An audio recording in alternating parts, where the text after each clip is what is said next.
Welcome, ladies and gentlemen, distinguished guests, and friends of Mother Earth, to the 2015 Climate Week, New York City, hosted by the Climate Group. This event is a milestone for our cause as we strive to implement international strategies to combat climate change through local governments and international business leaders. I would like to start this evening's program with a simple fact I don't think many people are aware of in the United States. If everyone in the world lived the life the way we do in the United States, it would take 5 Earths to provide enough resources for everyone. That's right. There's only 5 countries, including the U.S., that create more than 50% of global CO2 emissions. My name is ERodman, and I'm a proponent of combating climate change from Atlanta, Georgia. I've been involved with the Climate Group with a number of events and fundraisers throughout the southeastern United States.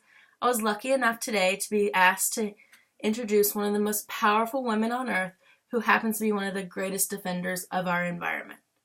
It is important to remember that climate change on a global scale starts within our communities on a very small level, but politicians can be some of the biggest drivers of change on a macro scale.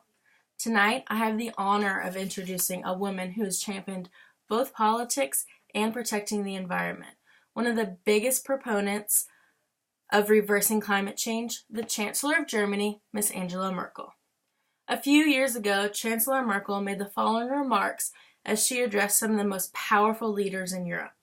Climate change is accelerating. It threatens our well-being and our security and economic development. It will lead to uncontrollable risks and dramatic damage if we do not take resolute countermeasures.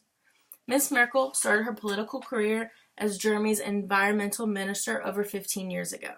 She was one of the original members who helped draft the Kyoto Protocol, which is a successful treaty that commits many nations around the world to reduce global greenhouse gases.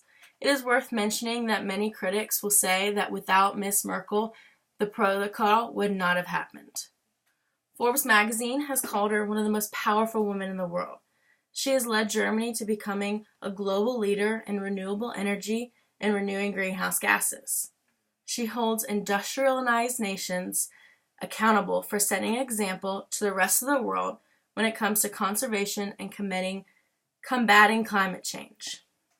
Angela Merkel has been described as the de facto leader of the European Union.